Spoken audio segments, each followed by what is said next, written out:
Captain by a hook with a red beard. Captain by a hook with a red beard.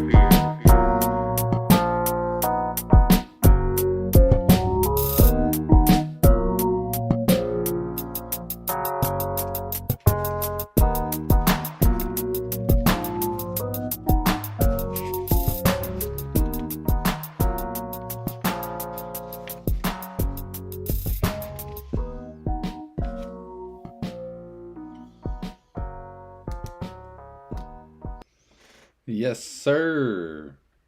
Excuse me. Ho, ho, ho, ho, ho. Christmas time around the corner.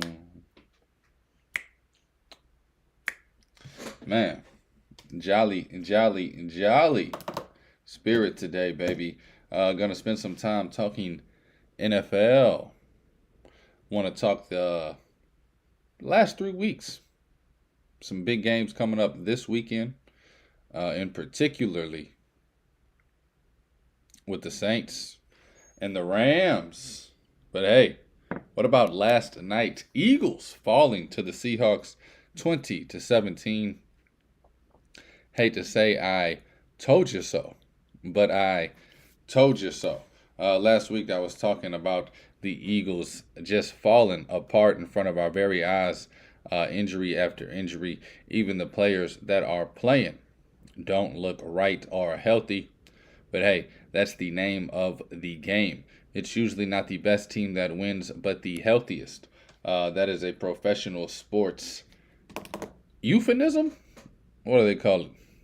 Old saying. I'll just leave it at that. Professional sports old saying. It's usually not the best team that wins, but the healthiest. Ain't that a damn fact? We all know some injuries that hurt our teams over the years, hurt playoff teams, Super Bowl teams, championship teams in all sports. Eagles looking like the latest victim, going from 10-1 to 10-4. They'll still be in the playoffs, pretty sure. Yikes. Imagine they go 10-7, somehow miss the playoffs. I don't think it's possible. It's possible. Don't think it's possible. That would mean everybody. I don't think it's possible. It's a crazy thought to even think about. Definitely wanted to jump into the NFL. Also got a lot of college basketball to talk about today. Excuse me. It's Tuesday. Every Tuesday. Right here on the show. I myself give out my power rankings in college basketball. In the top 10, condense it down a little bit. I love the top 25, but let's just give you 10, baby. The top 10 teams. And of course, it's my list. It's done a little differently. I've explained it a few times. Maybe I'll explain it briefly today before I go over it. Yeah. I take a lot of different things into account. Also, Big East, they start their conference play today with a doubleheader. You got Georgetown at Butler, and then following that, you get Marquette at Providence. Great 2-game slate of Big East basketball tonight, kicking off the conference play for the big name conferences. I always want to say Power 5 conference, but not yet. Still got the Pac-12, SEC, Big 10, Big 12, and ACC being the Power 5. But Big East, baby, right up there with them, can take on any conference talent-wise, I believe. Looking forward to those games. I do have a bet on each of those games on the Big East tonight, starting conference play. Also have 2 other bets, and maybe 4. 2 games I'm still on the fence about. Man, I'll definitely break down those, preview any other games we should be keeping an eye on, and give you all of my bets for tonight. This is Captain by a Hook with the red beard. I'm Rowan Donaghy, a.k.a. Rowan Dobbs. Going live, baby. It is the 19th of December. This is when it really hits. You see that thing go to 20 tomorrow? Start really counting down the last final days until Christmas. Boy, oh boy, is it a joy. Let's jump into some NFL, shall we? The NFL, baby, rocking and rolling. Pretty great weekend. This past weekend capped off by a great game last night. But what I want to talk about is the weeks ahead. The week ahead, and get this playoff picture pulled up here, seeing what everything means for each team. I know there's about the wild card is where it gets crazy on both sides.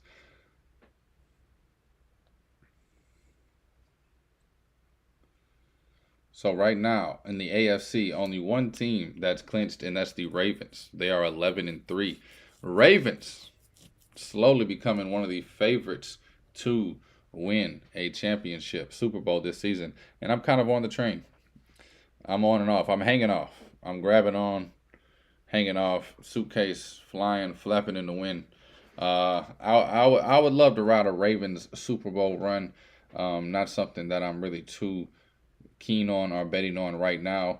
But when you look at the AFC, Dolphins, Chiefs, of course, you got to always believe in, but can you really believe in them this year? Dolphins still don't believe in at all. Hate to say it, but I said it. And then you got teams like the Jaguars, the Browns, the Bengals, all of which, Browns and Bengals specifically, beat up at the quarterback position. You could throw the Colts in that mix too, losing Anthony Richardson earlier in the year. I just don't see anybody from the AFC really making a run besides the Ravens or Chiefs. Texans, they're in the wild card on the bubble, 8-6. Maybe they do it, maybe they don't.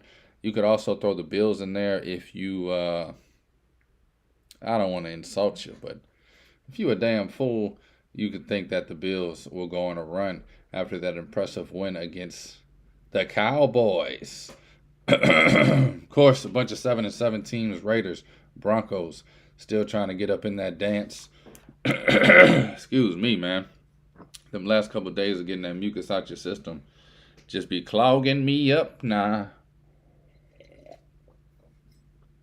Pause. Anyway, so you look at the AFC picture. These next 3 weeks are going to mean a lot. Bengals taking on the Steelers. You got to think the Bengals win this one. I don't know if it knocks the Steelers out completely, but it definitely lowers their chances. Bengals can go to 9-6 and up their chances of getting in. They are in the wild card spot right now in the hunt, but definitely Steelers could switch with them right now. They both end up 8-7 possibly. So big game for the Bengals this weekend. Of course, Bills, Chargers should be an easy win for the Bills, you would think. That's a Saturday night game. Bills need it. Chargers, they kind of just throwing this season into the trash. So Bills look to get an easy win over there in LA.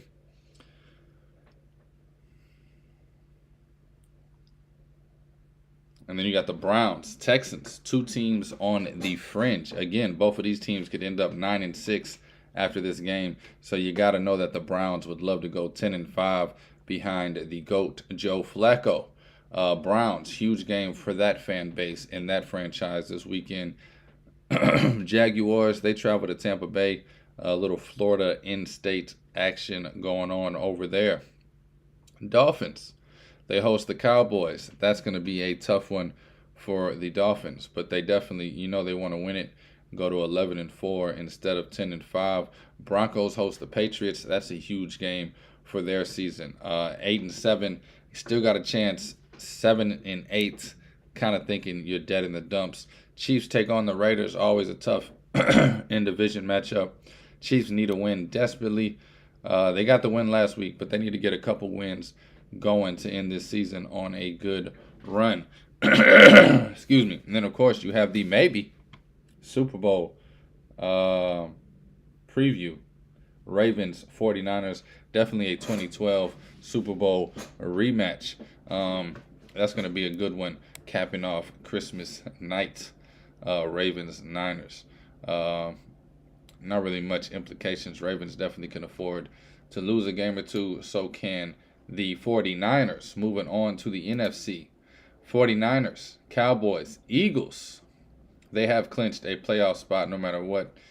Kind of figured that earlier in the show when I was talking about the Eagles missing the playoffs. I'm sure they could 10-7, they stay in somehow, some way. Lions at 10-4, they're still fighting for their division. Mathematically, one more win and a Vikings loss, and I believe the division is theirs. NFC South, that thing is up and down.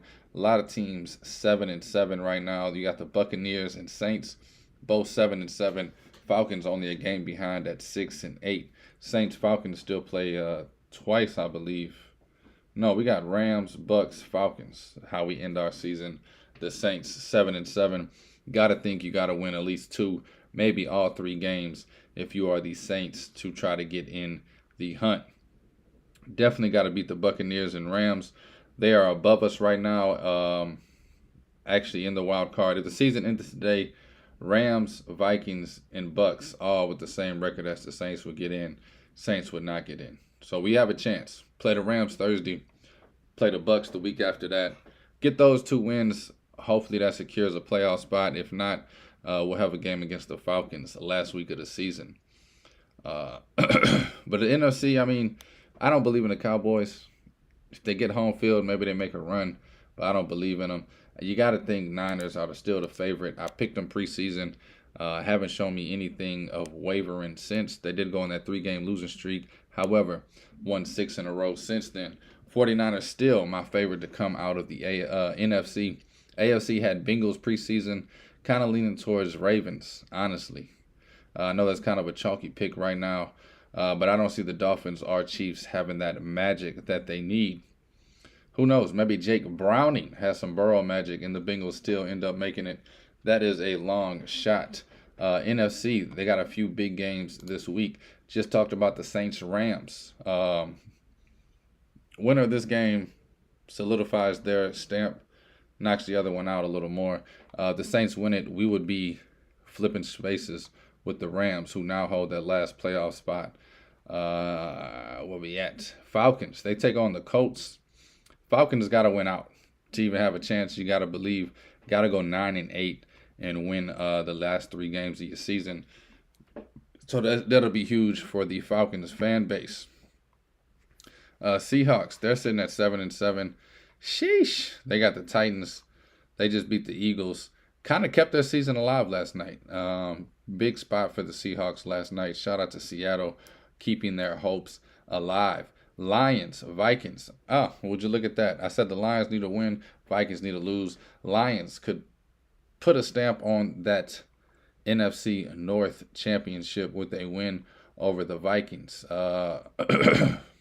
making them 11-4. And then you got the Packers. They get an easy one with the Panthers if they still have any chance.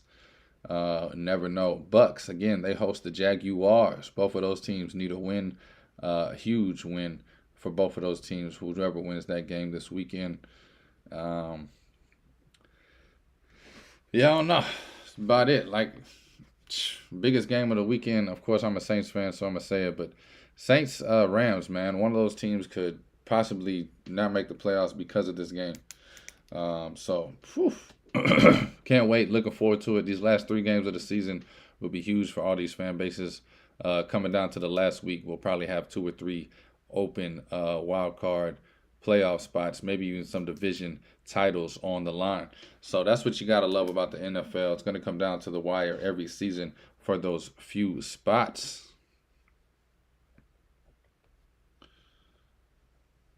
Can't wait, man.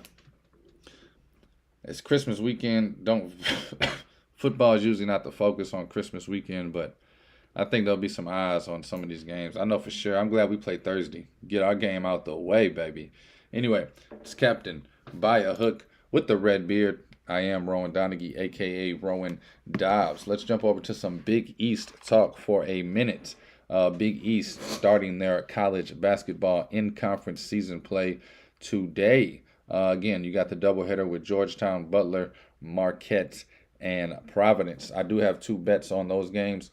We'll preview them, talk about them, and break them down later. Right now, I want to talk about the conference as a whole, the in-season conference, the in-conference play starting today. I did projections, posted an article on Stare Down Sports if you want to check it out in written form. But I'm just going to pretty much go through the key points, win totals for the projections. I have Marquette ended up winning it out, 17-4, UConn 16-5, and then Creighton, Villanova tied at 13-7 for that third and fourth spot. I have Xavier sitting right at 10-10. I know it's a weird one, but I think Sean Miller is able to pull 500 in the big season in Big East play. So again, I got Marquette squeezing out a win on this conference at 17-4. UConn 16-5. Creighton, Villanova both 13-7, and then Xavier 10-10. Then if it matters to anybody, I got Providence 8-12, Seton Hall and Butler 7-13 apiece. And then the two first season coaches, Rick Pitino and Georgetown, kind of struggling. I got St. John's 6-13, Georgetown 5-15, and then DePaul, the lonely punching bag for the Big East, 2-17 to finish the season. I just think Marquette, I don't think they're the best team. I think UConn's the best team in the country. I think Marquette is going to basically go undefeated at home and win a lot of the road games. I think UConn, it matters more to Marquette, I think. Not that it don't matter to UConn, but I got Utah and Creighton both going on a 2 to 3 game losing streak at least once. I got Creighton losing 2 in a row and then losing 3 in a row at one point, and I got UConn losing 2 in a row twice, I think. So I just think it's going to be that type of season. They're just going to hit certain spots of their schedule where they just, both of those teams, UConn and Creighton, lose the game. That makes you scratch your head. And I think Marquette kind of just steadies, doesn't have one of those games. They're going to lose maybe on the road at UConn, on the road at Creighton. I think Villanova will get them at home. And one of these other teams is going to get them at home. That's just how the Big East goes. But I think Marquette squeezes it out. You want to talk about player of the year? You got Donovan Clingan. How could he not be one of the favorites? He is a runner in the running for the Wooden Award. However, the true star on this UConn team is Tristan Newton. I think they will look like the best team, although Marquette will squeeze out at the end and take the regular season title. All eyes will be on UConn. I think it'll be a running of Tristan Newton and Ryan Kalkbrenner for Creighton.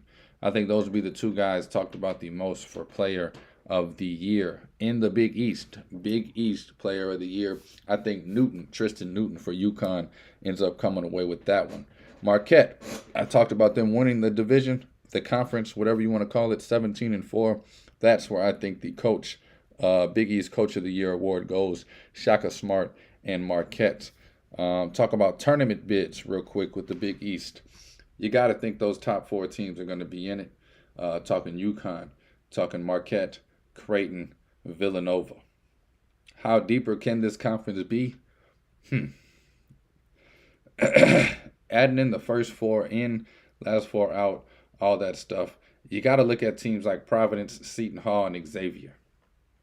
I think one of those 3 teams, if not 2, if not all 3, could squeeze in. So my official guess on tournament bids coming out of the Big East would be about 5 teams.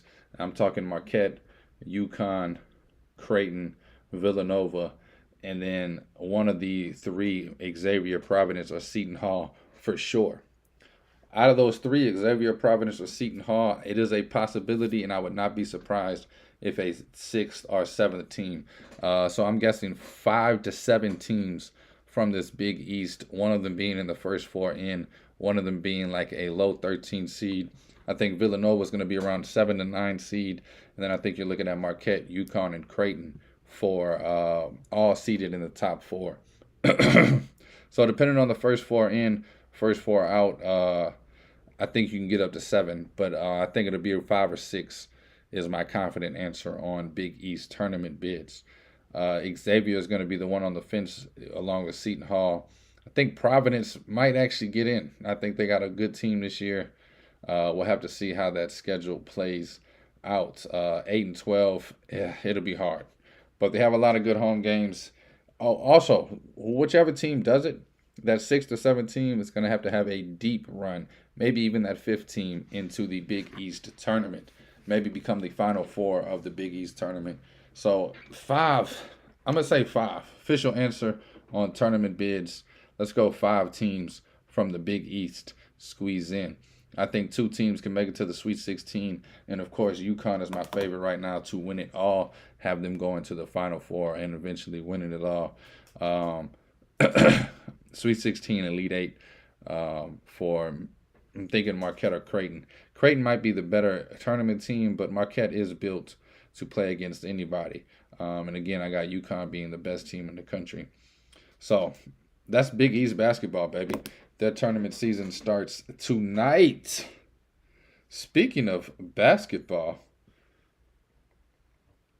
let's get to some power rankings, baby. It is Tuesday. It is that time of the week right here on Captain by a Hook with the red beard, this guy, and it is my power rankings. Go a little different, go a little weird. I do it how I do it. I make these power rankings based off teams' ATS more than just their winnings. I also look at home and road games, true road games, not neutral site games. Some teams, I'm not going to point fingers at Oklahoma, who's 10-0, 7-0 at home, 0-0 on the road, playing a lot of safe neutral site and home games.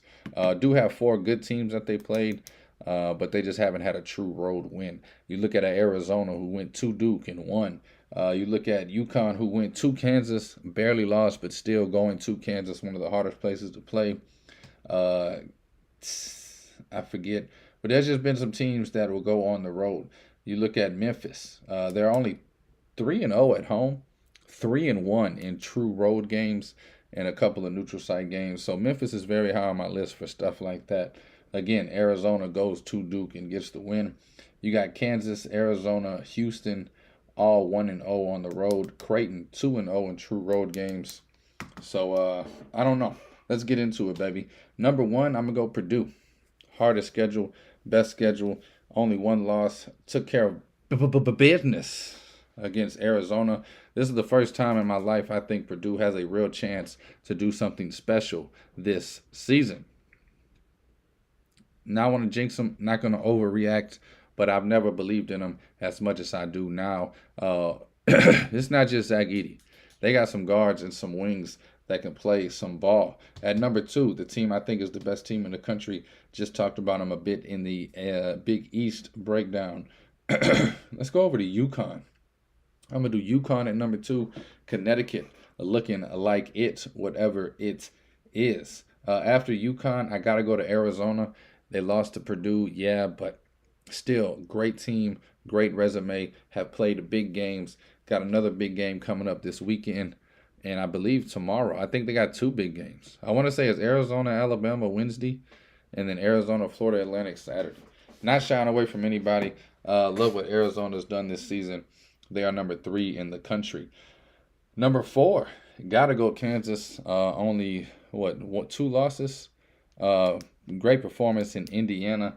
Kansas is definitely a team nobody wants to play. I'm going to put them at 4. Houston, getting their kind of first big win to me of the season. They beat Texas A&M over the weekend by 4, I believe. But Houston, man, looking primed. Got a lot of pressure on their shoulders going into their first Big 12 conference season. But I think Houston is I think they're going to fail where? I think it's going to actually help them come tournament time that they've been tested in the Big 12 all season. And I hate to say it, but instead of hiding in the little division conference that they were in. Number 6, we're going to go Creighton, baby. Again, 2 true road wins. Looked great against Alabama. I know that was at home on Saturday, but they look good against Alabama. I like Creighton a lot. I think they're a cohesive, veteran group. Can't wait to see what this team turns into and gels into come February. We're going to go Creighton at number 6. Kentucky, baby, number 7. One of my favorite teams this season, and I'm not one of those Kentucky fans or blue blood fans usually. But I love this team, this unit that Calipari has this season in particular. I feel like the last 6 to 7 seasons, Kentucky's had some 5-star recruits that look more like 3-star recruits This season, it looks like they got some 5-star recruits with some weight to it, some true merit in the rankings. Kentucky looks amazing. I love this team. I do want to talk about something right after this, but let me keep going. Number 8, Marquette, baby. I think they're going to be the toughest team to face this season in the Big East. Going to have a lot of wins in conference play. Definitely a team nobody wants to run into. I think they'll be a number 2 seed going into the tournament in one of the brackets. And boy, oh boy, will they be a favorite to win that bracket. Marquette at number 8. And then number 9 and 10, I'm going to get a lot of flack for this. And that's why I said I want to explain this in a minute. But I know these two teams, one of them's not even ranked. But hey, these are my rankings. I think you could take these last 5 teams I just mentioned. I mean, any one of these teams, really. But I think these 2 teams fit in with the mold of you can drop them off anywhere, home, road, neutral site, and play them against anybody. And 9 times out of 10, I'll probably bet that this team comes out the victor. I'm talking about a team like Memphis. They're my number 9, and a team like Ohio State, who is my ranked number 10. Ohio State ranked number 10. Great win over UCLA. Only 2 losses on the season. I think they are going to be one of the better teams in the Big Ten. And I think they're going to be a second weekend team come tournament time. If I had to choose a Final Four right now, which is the hardest thing and dumbest thing for anybody to try to do in December, but I would put Memphis. I would put Kentucky. I would put UConn as Final Four guarantees. Let's just say it right now. That 4th spot is up to debate. You could put teams like Purdue, Marquette, Colorado State even could make a run. Kansas, of course. Arizona, of course. That last spot is up for debate. Of course, all these things are up for debate. But I would honestly, truly choose Memphis, Kentucky, and UConn as Final Four like teams right now. Ohio State, I think, would definitely be a Sweet 16, Elite 8 team. Right now, I think they're the 10th best team in the country. That's my rankings, baby. Purdue, UConn, Arizona, Kansas, Houston, Creighton, Kentucky, Marquette, Memphis, Ohio State. Like it, love it, hate it. It's my rankings, baby. Can't do nothing but rock with it at the end of the day. It's the captain, baby. The red beard. Let's dive into tonight's games, shall we? Not much of a preview. The games that they do have, the good ones I have a bet on. Definitely some quality games, a quality slate of college hoops going down tonight. This is Captain by a Hook with the red beard. I am Rowan Donaghy, a.k.a. Rowan Dobbs. Let's talk 2 games. I haven't bet them yet. I got 4 games that I already bet. Solid, guaranteed. These 2 games, it's going to be hard for me not to. But I haven't yet, so something's stopping me. I want to look at a weird over. You got Florida Gulf Coast taking on Georgia Southern. Both of these teams pretty bad this year. I think Georgia Southern's 0-11. Florida Gulf Coast is 3-9. The total's 141.5. I don't know why. My projections, as bad as both of these teams are, I think the defense is worse than the offense, which means I think they're just going to let each other score all night long. I think this game gets into the 80s. I think it's going to be 86, 76, 86, 77. I think one of these teams touches 80s. One of these teams hits the high 70s. I think it gets into the 150s. There's 141 screaming at me. But I could also see it being 68, 65 because both of these teams are trash. So definitely deep thought about this over Florida Gulf Coast and Georgia Southern. It's at 141.5. Another one that I like. Just can't find myself to pull the trigger for one reason and one reason only.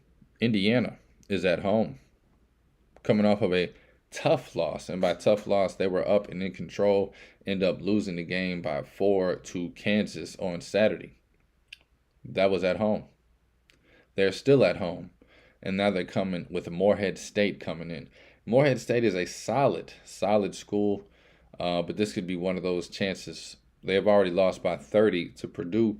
I think Indiana is closer to Purdue than Morehead State is to Indiana. I want to bet Morehead State plus 12.5. It just feels like a big number for Indiana to cover. I think Indiana gets an easy win, 8-12. That hook makes it look good, 12.5. However, I could also see Indiana winning by 30 and taking their pain from the Kansas loss out on Morehead State. Definitely thinking about it. However, will probably stay away. But I do like Morehead State plus 12.5. Just as a thinker, a previewer. Now let's get to the good stuff. The stuff. Old Miss minus 11.5. Just throwing it out there. Didn't even mean to say it. Don't even know why I brought it up. I didn't say it. What? Where we at? Georgetown, baby. That's gonna be the first bet of the night. Official bet of the night. We got Georgetown. They're taking on Butler. Big East play. It's been the theme of the show. I'm gonna take Georgetown as dogs on the road. Double digits. Thank me later. Ed Cooley, first Big East game as Georgetown Hoya. I think the Hoyas keep this within 10 and might even win. Georgetown plus 11.5. One of my favorite bets of the night. Butler is definitely a tough and good school and deserve respect. 11.5 just too big for me. I think it should be 3.5 to 4. This is Big East basketball, baby. Georgetown is not the laughing stock they once was. Give me Georgetown plus 11.5.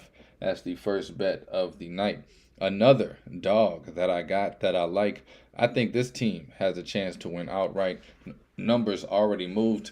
I bet it an hour ago at 4.5. Michigan plus 3.5. I like Michigan on the money line as well. I took the 4.5. 3.5 makes you think a little more about it, but I think Michigan. I don't want to say should be the favorite. I like betting Michigan as dogs. I think they can definitely win this game. Florida, as good as they are, inconsistent to say the least. I think Michigan definitely wins this one. Plus 3.5. Let's get it. Let's ride. Like I said, I got a little something on the money line, and I got plus 4.5. Official bet is plus 4.5.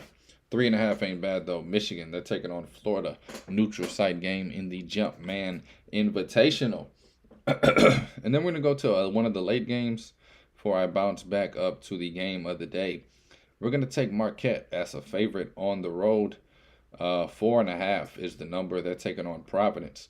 Love Providence. Love what Kim English has done with that program. I think Providence is a little brother version of Marquette. I think Marquette, big brother, big dogs them tonight. Give me Marquette to win this one and win it easily by double digits. I'm thinking minus 4.5. I like it. Give me Marquette minus the 4.5. Look for them to be up by 10 with a minute left. Depending on how it goes, they win by 8-12. Give me Marquette minus 4.5. Now this one. Wait. This is a bet only your mother would love. And your grandfather would hate it. You got Memphis. They're taking on Virginia in a home game, yet not a true home game. They'll be playing at the FedEx Forum where the Grizzlies play. As cool as it sounds, I feel like it could hurt Memphis. It's something about that small college gym. You know? Where the students could walk over and catch a game. You're going to see a lot more just regular fans than the crazy college atmosphere. A bigger stadium, not going to be as up in Virginia's face. Also, I don't know if this has anything to do with it. Ja Morant's supposed to be playing tonight against the Pelicans. Who knows how many eyes will be taken from this game to see Ja Morant's first game back. Definitely going to be a big game for Memphis and Virginia. Kind of lean Virginia to win it. Oh my God, this number's moving too. I thought I was crazy. I took over 130. It's 135 in a hook now. Still taking the over. That's the bet I was going to give out when I came to this game. Memphis. The worst case scenario here is you get 70-55, which is about a 40% chance. Pretty high percentage. But I also think both of these teams could get over 65. and you're looking at a 72-66 type game. Gets over the 131.5. I want to say smoothly, not easily. I think it'll be about 2 minutes, 1 minute, maybe 30 seconds left, and you're getting some free throws to get the over going over. I got it at 130 in the hook. It's 131 in the hook. Makes me feel better about taking it, but we all could be wrong. Virginia definitely likes to keep games in the 50s. This game could end up 58-53, and I'll be shaking my damn head. But I think both of these teams could hit contested shots and get to the free throw line enough to push this game over that 131 mark. Just to recap before I get up out of here, we're going Georgetown plus 11.5. We're going Michigan plus 3.5. Marquette minus 4.5. And the over Memphis, Virginia over 131.5. Those are the college basketball bets for the day. If you want a hockey bet, Bruins puck line plus 134, Rangers money line plus 102. I will be on both of those as well. Again, we're going Georgetown plus 11, Michigan plus 4.5, Marquette plus minus 4.5, Memphis, Virginia over 131 in the hook. I can't believe that total moved. I thought I was crazy for liking it at 130. I literally did numbers like twice, double checked, and then I triple checked something else just to think. And I thought, yeah, I think they could 72-66. I think they can get there. So yeah, glad it's going over. Takes a little bit of the stress off of it. Don't know why. Still be wrong. Means absolutely nothing. Anyway, thank you for listening. Thank you for watching. Thank you for the love. Thank you for the support. This is Captain By a Hook with the red beard. I am Rowan Donaghy, a.k.a. Rowan Dobbs, going live on a beautiful Tuesday. It is the 19th of December. Thank you all for spending your time with me. Please take all wagers at your own risk, and please, please gamble responsibly. Dobbs.